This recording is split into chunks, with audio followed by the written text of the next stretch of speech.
welcome to another post-game media edition of Talking Hoosier Baseball. I'm Carl James. Today is April 10th, 2022. Indiana dropped the opening of the Purdue rivalry series in very large fashion, 17-0, including giving up 4 runs in the first inning and giving up 10 runs on only 2 hits in the 8th. The Hoosiers did have one bright spot, which was Jack Perkins did manage to go 6 innings and save the primary arms for what's now going to be a series-deciding doubleheader today, Sunday, starting at 1 p.m. We caught up with Coach Jeff Mercer, along with some other media, after the game. Did a good job. Good fastball is good. Deceptive crossfires it. Located both sides of the plate. Pitch up over the middle, which is always tough to get out velocity like that. Landed the breaking ball when he needed to, and obviously had a lot of tempo and quick pace. Got after you, filled it up. Had a few walks, had a chance. Had a few innings there when the game was still in contention. Leadoff guy on. Bobby hits a line drive to the first baseman, double play. Had some of those things, but he just did a really good job. Controlled his fastball and forced you to have action on a cold day, windy day. You assumed going into it that was going to be the deciding factor. If you can compete in the strike zone, and if you could really force action, it was going to be a tough day to score runs in bunches. And he did a really good job of doing that throughout the course of the day. Coach, we just saw you talking to the pitching staff over there. What was that conversation like? Well, the reality is, at a certain point in time, you have to take some personal accountability for your ability to do what you do in practice, what you do in a midweek, and then walk onto the field and be competitive enough to go out and execute those pitches. We can talk about pitch calling or pitch design or anything. It just comes down to the ability to go out there and be competitive there. And again, obviously the ninth inning got away from us there, right? Got away from us. Going into there, Jack didn't have a great first inning, right? 2 outs, 2 strikes, and they ended up putting up a couple of runs there and some infield hits and whatnot, some pitches. But he came back and battled and threw 6 innings after that. So he did a fine job battling after that first, there in the ninth. So it's frustrating because I've watched those guys pitch on Tuesdays and Wednesdays and be competitive and have good stuff and be in the zone, and then to not do that. So that was my frustration, was just having seen those guys be able to compete, know they can compete, having confidence that they can go out there and do those things, and then to not have them go out and be able to compete to the strike zone was the gist of the message at that point. What would you say about just the pattern that you had multiple guys have that same issue over and over again within that 2-inning period? Yeah. You're right. Is there something that ties that together at all? Yeah, I think you have to be competitive enough to walk out there and execute pitches. Like I've watched those guys. You were probably practice this past week. On Wednesday, I watched those guys throw 3 innings each, competitive, into the strike zone, 90 to 94 miles an hour, with an off-speed pitch for a strike. I just watched them do it. And so if I can watch you do it on a Wednesday, then I should be able to watch you do it 3 or 4 days later in a 6 or 7-0 game.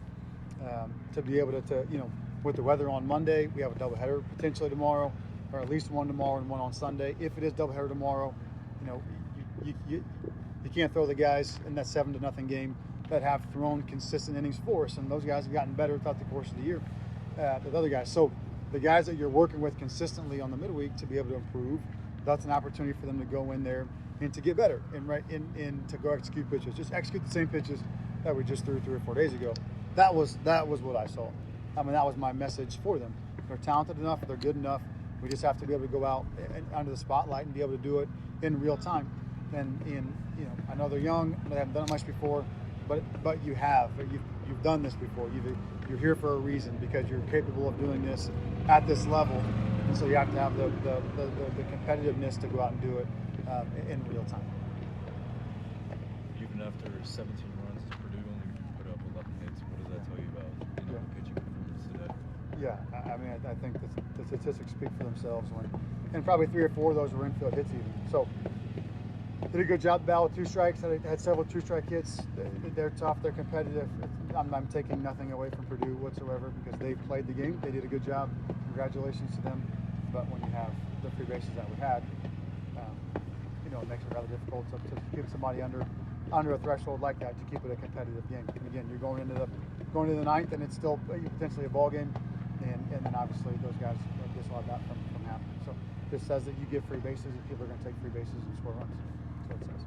Take maybe 2 more. I mean, I don't mean that in an offensive way towards you. It's a good question. You're exactly right. Philip Glasser actually had some decent contact early in the game, and of course it's lefty on lefty. What was he able to do in that situation to be able to do well? So Schmaltz has worked predominantly to his glove side. So it's like to the middle to his glove side, and Philip has done a really good job. There have been times in the past in the season where he's had a tough time working the fastball out of the plate and fastball up, and he's really worked hard to flatten that out and to make that what would at one point was a weakness more of a strength or more something he can handle. And so when he works that zone, Phillips worked really hard to be able to handle that zone. And so that's what I saw from him, was his ability to flatten that pitch out and have some hard contact in that situation. Regardless of today's result, still got 2 more opportunities. How do you make sure the guys come back tomorrow with a fresher energy? Well, the reality is that the energy is fine, right? There's not like you can't do things that are disqualifying from winning baseball games, and that's what we did. Like, you can't disqualify yourself in some of those non-competitive situations. And so the energy from that group is fine. The good thing for us is we have the guys on the mound to be able to go out and compete at a high level, and they're all up for tomorrow. So everybody's fine for tomorrow. We can go take care of business in that regard. So you get Bremer's been really good. He'll be super tough and competitive, and you get a good start and you move on. Fortunately, they can't carry any of the runs over to tomorrow. They can't carry that stuff forward. It's one game, and I know it's frustrating. Believe me, leading the organization, there's no one that sees that or understands that more than I do. And the buck stops with me, most certainly. But you do have to move on after that game and understand that there are 2 more games. There is a series to be had, and we do have the guys in the mound that can go out and execute those pitches to give us an opportunity to do that. They're going to have 2 quality starters left as well, but you're going to go battle it out and go compete from there.